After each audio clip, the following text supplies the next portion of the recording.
As far as your process, do when you start with an idea, do you sit down and write out? Are you a plotter or a pantser? How much of a plan do you have? Do you have like a set goal? I'm going to get to this plot point by the end of the day, or is it just let me see what happens? How's it go? It's a combination of both. I try not to start until I have the story pretty much worked out.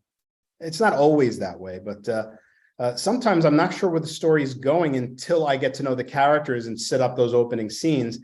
Then I have to stop. There's a book that I'm working on now. I'm about 50 pages into it. I know the characters now. I really know the situation well and the world that the story is being told in. But now I have to figure out the whole story. So now I've had to stop writing, and for the next few days, I'm just going to be focusing on figuring that story out.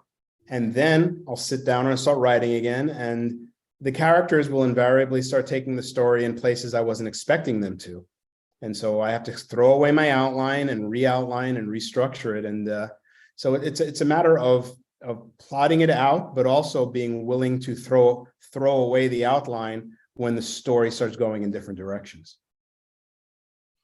So, what does figuring out a story look like? Is that just writing out an outline? Do you like the scene in the movie where the person's trying to figure out the conspiracy and you've got little bits all over the wall? Or what is your process in figuring out a story?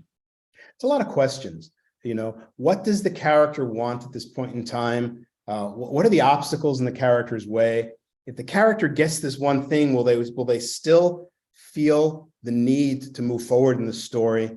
Do I need, right now I'm working on trying to figure out who are the secondary characters. I've identified, the three main characters of this story, but who else becomes involved, and what purposes do they serve in the story?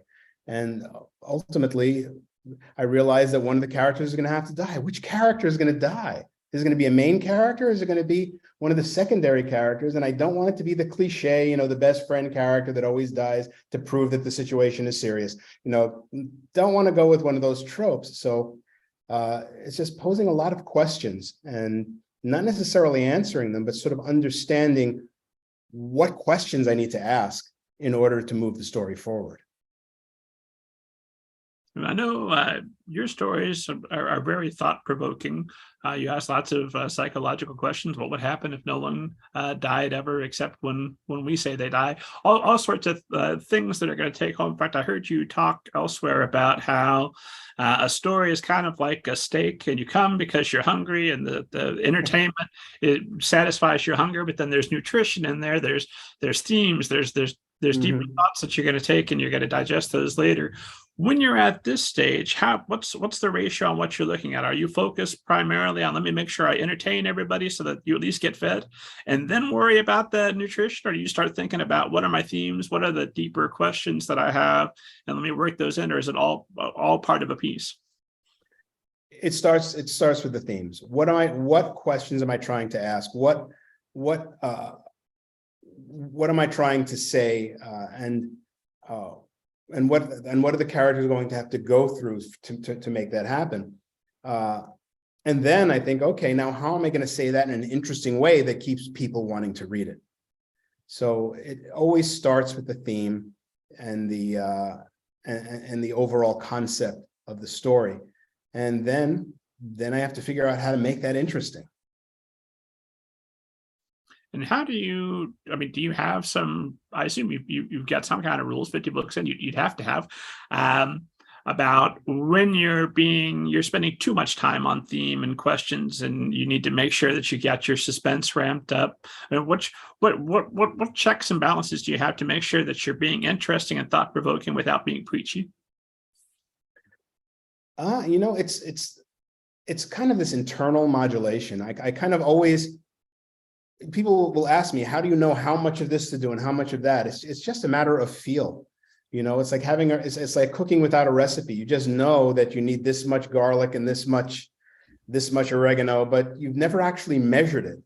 It's something I think that just comes with having done it. And it's hard to explain except when you see it. Just like if I'll read something, like if I'm working with other up and coming writers who are wanting to learn the craft, I can put it into words then. Like I can say, oh, well, you're spending too much time developing this, the setting when by this point the character needs to take over and we need to have the character do something. But otherwise it's just sort of something that you have a feel for. And it's just a matter of generating that feel just by doing it. I love that answer as a fan. But also I hear part of it is the secret to being Neal Shusterman is be Neal Shusterman. Fair enough. Well, I think a lot of it comes from my editors over the years, because I'll hear my editors as I'm writing something. I'll hear my editors in my head saying, I'll hear Stephanie Lurie saying, you're going on and on because you're falling in love with your description again. Or I'll hear David Gale say, get to the point. Or I'll hear Justin Chanda, in my head saying, remember what the story is about. Or Rosemary Brosnan, who was my editor on Challenger Deep and Game Changer and Bruiser, challenging me to make this difficult concept work, and telling me that it's not quite there yet, and you need to focus more on the craft of making this difficult story work. So those voices of my editors in my head drive me and assist me. And then when I get the book done, then they're not in my head anymore. Then they're actually out there making these suggestions and comments that I learn from. Because a good editor's job is to illuminate the problems of a story. And once it's illuminated, well, then it's up to you as the writer to fix it. But if you have a really good editor who's really good at illuminating those problems, you take that with you, and you can remember the next time you're in that situation, you can remember what the problem was. And they're already sort of there in your head, illuminating it for you. I love the idea that if you're talking to your editor now in real life and they say, well, I think you should do this, you say, no, the you in my head said this was fine.